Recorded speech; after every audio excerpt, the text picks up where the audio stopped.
Hello and welcome to the channel. This is Naisu, and today we're going to look at my best run with Mihono Bourbon, the new character that released recently. This run is her getting first in the URA Finals and over 370,000 fans, which achieves the legend rank for fans. If you're running into roadblocks with Mihono, hopefully this video will be helpful for you. I'll put some key milestones and tips in the details and pinned comment down below. After choosing Mihono, I start by selecting her parents, or at least that's what I call them, the one that she inherits skills from. I typically like to go pure speed so I don't have to focus on training it as much. Also, I decided to choose characters that gave her an A rating in long distance races because I know some of her mandatory races are long distance ones. For her support cards, I focus on selecting speed, stamina, and power cards because I feel like those are the three most important stats for her when running the escape strategy. Because I'm mainly worried about her stamina growth, in past runs I had problems with her stamina, so I decided to take 3 stamina cards to make sure that I can get enough this time and make sure she meets the requirements for her races. Overall power seems to be the least important of the 3 stats, so I only took 1 power card, and I chose to select the one that has a lot of event point bonus. The cards I selected are probably not ideal because I can't read Japanese, so I can't actually read what the skills do on them. So ideally you would select cards that actually give better skills for the strategy you are running and the types of races that Mihono will run.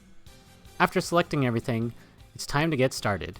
When training, especially early on, I try to train in whichever has 3 or more support cards in them to level as many of them up as I can. Leveling them up will give additional bonus stats quicker.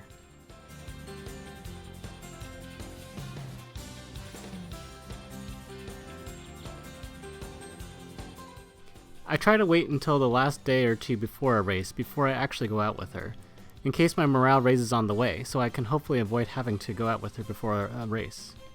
The debut race is always really easy to pass, so there is no worries here. When her energy gets low, I rarely chance training anything, unless the percent chance to fail is less than 10% and there is at least 3 supports lined up that I want to raise or use. Sometimes I also consider it if I'm really desperate for the stats before the next turn.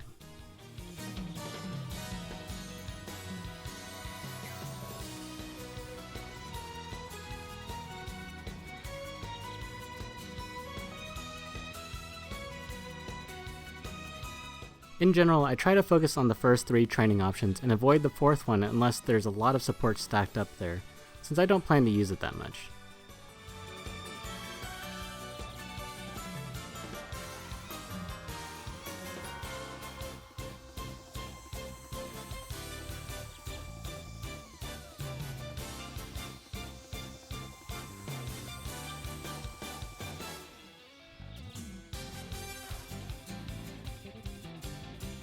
If I ever see choices between the reporter and the little girl as a support, I usually favor the reporter because she gives additional stats instead of just a couple skill points like the little girl does.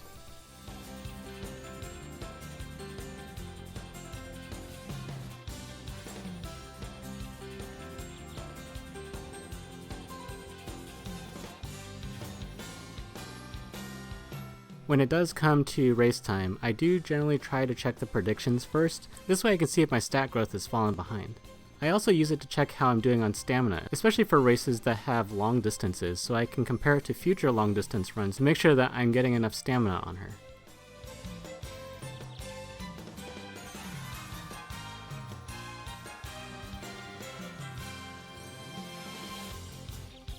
When it does come to spending my skill points, I can't really read the skills, so I try and learn the ones that seem like they're generally useful, as far as I can tell at least, or the ones for the specific racing strategy I'm using in the run. In this case, it's the escape strategy.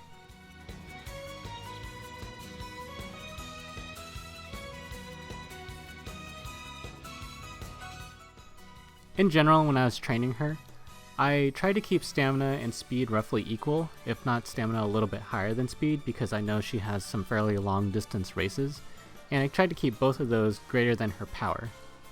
I decided to go with this priority because in previous runs it kept telling me I was low on stamina and I kept needing to get more, and then sometimes my power was really low and it said I needed more power, so I tried not to let it fall too far behind in this run.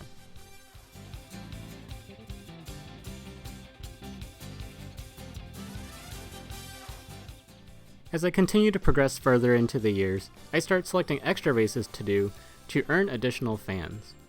In general, I try to select only races she's good at and yield 13,000 fans or more. I definitely go for the 30,000 fan races towards the end of the run because those can net over 40,000 fans for first place. Honestly, getting to this run took me well over 10 attempts before I actually achieved legend status with her, and there is definitely a lot of luck involved. In general, I found you have to be really selective with how many extra races you run, because when I tried running more of them, I always fell behind in training my stats. Throughout the run, I was so frustrated I didn't get first place more often, so I felt like I had to do some more races than I originally planned to in order to make sure I had enough fans. Ironically, I actually find out in the end that I did too many races, but I guess better safe than sorry.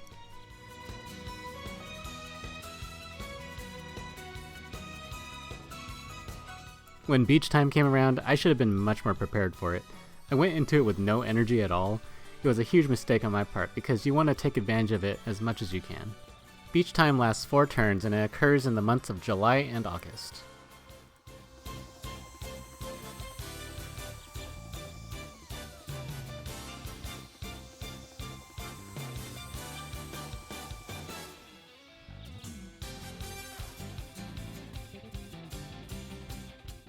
On this run, it got really nerve-wracking because she lost morale just before this race, and in previous runs I would fail this race so often, so I thought for sure I was going to lose, but she managed to pull it off.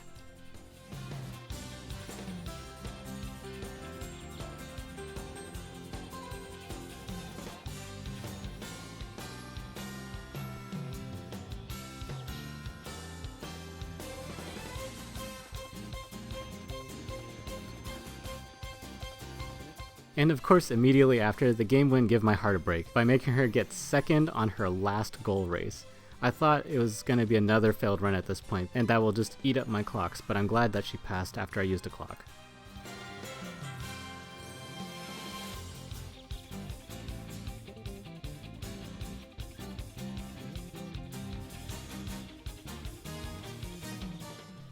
I usually like to watch the final race, but I'm sorry I accidentally skipped it this time, so there's no final race for us to watch. I was just too anxious and excited that I might actually finally succeed getting legend this run, and I jumped the gun and skipped the race.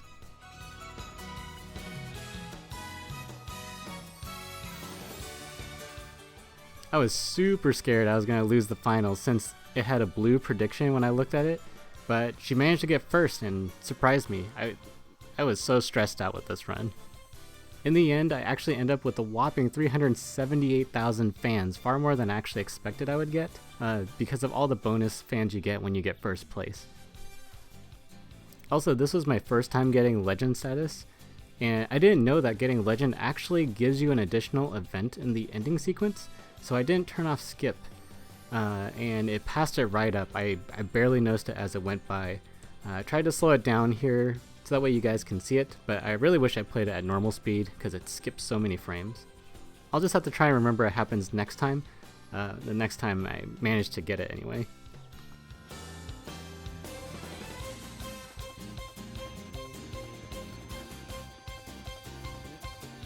I went into the last race before the URA series with about 270,000 fans and ended up with 378. So it seems like you need about 220,000 fans before the last personal race before the URA series if you're expecting to get first place in all of the URA races, and your only goal is to get 320,000 fans for that last legend rank threshold. In hindsight, I could have gotten by with racing 1 or 2 fewer races, mainly cutting out the lower fan ones. I generally tried to play it safe because I really wanted to finish achieving this. I also should have been much more prepared for beach time, and if you decide to try and do this run or any legend runs, I'm sure planning out your skills would probably help a lot rather than blindly taking skills like I do. I'm sure I could have done better if I knew what the skills did. Anyway, I hope you enjoyed the video and found it helpful if you're running Mihono or are looking for some ideas on how to reach legend rank in fans. If you like this video and would like to see more like it, please like, comment, and subscribe. I hope to see you next time, and happy racing! Bye!